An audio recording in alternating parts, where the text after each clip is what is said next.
नमस्कार दोस्तों, स्वागत है आपका आज के राजस्थान के मुख्य समाचारों में। तो दोस्तों, राजस्थान की तमाम बड़ी खबरों पर बात करने से पहले आपसे रिक्वेस्ट है कि इस वीडियो को लाइक और इस चैनल को सब्सक्राइब कीजिए और बेल आइकन के नोटिफिकेशन को ऑन कर लीजिए। तो दोस्तों, सीधे चलते हैं आज की सबसे पहली बड़ी खबर की ओर।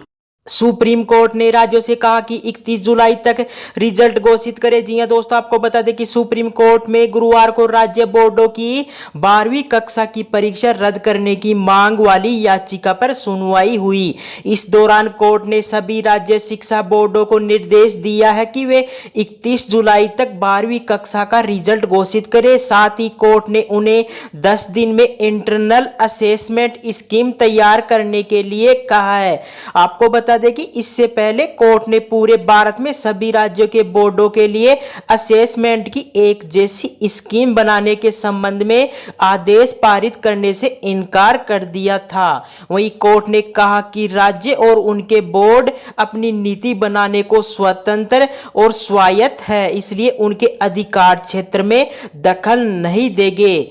इसके बाद दोस्तों, अगली बड़ी खबर आरबीएसई 10वीं व 12वीं रिजल्ट का फॉर्मूला तय। जी हां दोस्तों, आपको बता दें कि शिक्षा विभाग की ओर से कक्षा 10वीं व 12वीं के रिजल्ट तैयार करने वाला फॉर्मूला तय हो गया है। आपको बता दें कि इसको लेकर बनाई गई समिति की रिपोर्ट के आधार पर शिक्षा मंत्री गोविंद सिंह डोटासरा ने फॉर्मूला जारी कर दिया है। आपको बता दें कि इसके तहत बोर्ड के रिजल्ट के लिए पिछली 2 साल की परीक्षाओं को आधार बनाया जाएगा। आपको बता दें कि कक्षा 10 के स्टूडेंट्स के अंक निर्धारण के लिए 8वीं बोर्ड परीक्षा वहीं 2019 का अंक बार 45% रहेगा। वहीं कक्षा 9 में मार्क्स का अंक बार 25% रहेगा। इसी के साथ ही कक्षा 10 का अंक बार 10% रहेगा। वहीं कक्षा 10 के अंक बार का निर्धारण विद्यालय विशेष समिति द्वारा किया जाएगा। वहीं 20 अन्य अंक भी स्कूल के सत्रांक हो गए। ऐसे में स्कूल के पास 30 अंक देने का जिम्मा आ गया है। वहीं इस फॉर्मूले के तहत एक स्कूल समिति बनाई जाएगी। इसमें प्रिंसिपल, क्लास टीचर और विषय पढ़ाने वाले टीचर शामिल रहेंगे। इसी के साथ ही आपको बता दें कि कक्षा 12वीं के छात्रों के अंक निर्धारण फॉर्मूले में कक्षा 10वीं की बोर्ड परीक्षा 2019 में प्राप्तांक का अंक बार 40% रहेगा। वहीं कक्षा 11 में मिले अंकों का अंक बार 20% रहेगा। इसी के साथ ही कक्षा 12 का अंक बार 20% रहेगा, जिसका निर्धारण विद्यालय विशेष समिति द्वारा किया जाएगा। वहीं सत्रांक का अंक बार पहले की तरह 20% ही रहेगा। इसी के साथ ही कक्षा 12 की प्रायोगिक परीक्षाओं के संबंध में समिति ने अपनी रिपोर्ट में कहा कि अधिकतर विद्यालयों में प्रायोगिक परीक्षाओं का आयोजन हो चुका है। वहीं 40% विद्यालयों में परीक्षा उपरांत मार्क्स भी दिए जा चुके हैं। अब शेष रहे विद्यालयों में कक्षा 12वीं की प्रायोगिक परीक्षाएं गृह तथा चिकित्सा विभाग द्वारा आवश्यक अनुमति मिलने पर ऑनलाइन या ऑफलाइन आयोजित किए जाएगी। इसी के साथ ही आपको बता दें कि प्राइवेट फॉर्म बनने वाले या ऐसे विद्यार्थी जिन्होंने श्रेणी सुधार हेतु आवेदन किया है, उन्हें बोर्ड द्वारा जब भी परीक्षा का आयोजन होगा तब अवसर दिया जाएगा। वहीं समिति की ओर से तय अंक योजना में पूरक आए छात्रों को पूरक परीक्षा का आयोजन होने पर परीक्षा देनी होगी। इसी के साथ ही आपको बता दें कि प्राप्तांक से असंतुष्ट छात्र जब बोर्ड द्वारा परीक्षा का आयोजन किया जाएगा तब वे परीक्षा दे सकेंगे। वहीं इस हेतु वैकल्पिक परीक्षा के लिए ऑनलाइन पंजीकरण कराया जाएगा। साथ ही वैकल्पिक परीक्षा के ही अंकों को अंतिम परिणाम के रूप में माना जाएगा। इसके बाद दोस्तों, अगली बड़ी खबर, राजस्थान में जरूरतमंदों को मिलता रहेगा निःशुल्क भोजन। जी हां दोस्तों, आपको बता दें कि राज्य सरकार द्वारा प्रदेश में लगाए गए लॉकडाउन की अवधि दौरान प्रदेश के शहरी क्षेत्रों में कोई भी व्यक्ति भूखा न सोए, इसके लिए कोरोना संक्रमितों जरूरतमंदों को निःशुल्क भोजन पैकेट एवं इंदिरा रसोई में भोजन करने वालों को 23 जून तक निःशुल्क भोजन उपलब्ध कराने के निर्देश जारी किए गए थे। आपको बता दें कि जिसे अब 30 जून तक बढ़ा दिया गया है। वहीं लोगों को निःशुल्क भोजन वितरण का कार्य पूर्ण पारदर्शिता के साथ हो, इसके लिए नगर निकायों द्वारा इंदिरा रसोइयों में से एक कर्मचारी की ड्यूटी लगाने व किसी प्रकार की कोताही बरतने पर संबंधित नगर निकाय व इंदिरा रसोई संचालक के खिलाफ कड़ी कार्रवाई की जाएगी, जिसकी मॉनिटरिंग उप निदेशक क्षेत्रीय नगर निकाय विभाग द्वारा की जाएगी। इसके बाद दोस्तों अगली बड़ी खबर, राजस्थान में किन्नरों की सुरक्षा के लिए बनेगा सेल। जी हां दोस्तों, आपको बता दें कि राजस्थान में सरकार ने अब किन्नरों की सुरक्षा के लिए अलग से प्रकोष्ठ बनाने का फैसला लिया है। आपको बता दें कि मुख्यमंत्री अशोक गहलोत ने किन्नरों के लिए सेल बनाने का निर्णय लिया है। आपको बता दें कि सेल में एक inspector, 2 SI, 2 constable, 1 counsellor, operator सहित कुल 7 कर्मियों को शामिल किया जाएगा। वहीं सेल किन्नरों के विरुद्ध हो रहे अपराधों की रोकथाम व मुकदमे दर्ज होने पर जांच करेंगे, साथ ही पूरे मामले में निगरानी रखेंगे।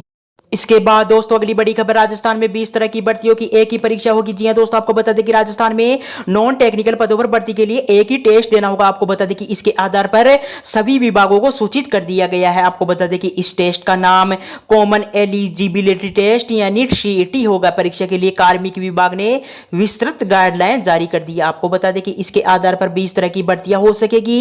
यह टेस्ट ग्रेजुएट और 12वीं पास के लिए अलग अलग भर्तियों के रास्ते खोलेगा। आपको बता दें कि आदेश में कहा गया है कि अधीनस्थ मंत्रालयिक सेवाओं के गैर तकनीकी पदों के लिए इस टेस्ट को क्लियर करना अनिवार्य होगा। वहीं इस पात्रता परीक्षा में मिले अंकों के आधार पर ही नियुक्ति दी जाएगी। इसी के साथ ही ग्रेजुएट और सीनियर सेकेंडरी योग्यता के आधार पर करीब 20 विभागों में नियुक्ति दी जाएगी। वहीं इस परीक्षा का आयोजन राजस्थान कर्मचारी चयन बोर्ड की ओर से किया जाएगा। साथ ही सामान्यतः हर साल यह परीक्षा आयोजित होगी। वहीं ऑब्जेक्टिव प्रश्न पत्र के आधार पर होने वाली इस परीक्षा में एक ही चरण होगा। इसी के साथ ही सम्मान पात्रता परीक्षा के लिए राजस्थान प्रशासनिक सेवा के एक अधिकारी को समन्वयक बनाया जाएगा। इसी के साथ ही आपको बता दें कि सीईटी में आने वाले अंकों को सार्वजनिक किया जाएगा। साथ ही परीक्षा में किसी तरह का कोई उत्तीर्णांक नहीं होगा, बल्कि किसी पद विशेष की भर्ती के समय इस परीक्षा में प्राप्त अंकों के आधार पर आवेदन पत्र आमंत्रित किया जाएगा।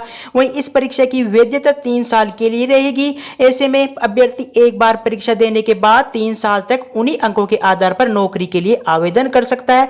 इसी के साथ ही इस परीक्षा में बैठने के लिए किसी तरह की कोई सीमा नहीं होगी, जितनी बार चाहे उतनी बार यह परीक्षा दे सकते हैं। इसी के साथ ही कोई भी अभ्यर्थी अंक सुधार के लिए बार बार सीईटी दे सकता है या फिर अपने अधिकतम अंकों के आधार पर 3 साल आवेदन कर सकता है। इसी के साथ ही सीईटी के लिए आयु एवं अन्य मापदंड के संबंध में राज्य में पहले से चल रहे आरक्षण नियम ही लागू होंगे। वहीं यह सिर्फ एक पात्रता परीक्षा होगी। इस आधार पर किसी व्यक्ति को नौकरी देने के लिए आयोग मजबूर नहीं होगा। वहीं परीक्षा के लिए एक बार ही पंजीयन कराना होगा। इसके साथ ही आपको बता दें कि इससे बार बार फीस देने सहित अन्य समस्याओं का निपटारा हो जाएगा।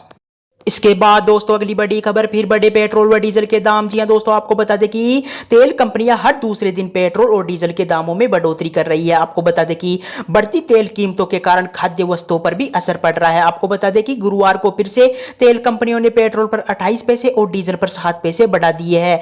वहीं बढ़ती तेल कीमतों के कारण महंगाई भी लगातार बढ़ रही है, जबकि अंतर्राष्ट्रीय बाजार में कच्चे तेल की कीमतें कम हुई है। आपको बता दें कि जयपुर में अब पेट्रोल के रेट्स अब 104.53 रुपए प्रति लीटर व डीजल 97.42 रुपए प्रति लीटर हो चुके हैं। साथ ही आपको बता दें कि डीजल प्रीमियम की बात करें तो गंगानगर में 105.35 रुपए प्रति लीटर, वहीं हनुमानगढ़ में 104.50 रुपए, सवाई माधोपुर में 102.42 रुपए हो चुके हैं। तो सामान्य डीजल के रेट भी गंगानगर हनुमानगढ़ में 100 रुपए के ऊपर हो चुके हैं। वहीं डीजल कई जिलों में 100 रुपए के नजदीक हो गया है।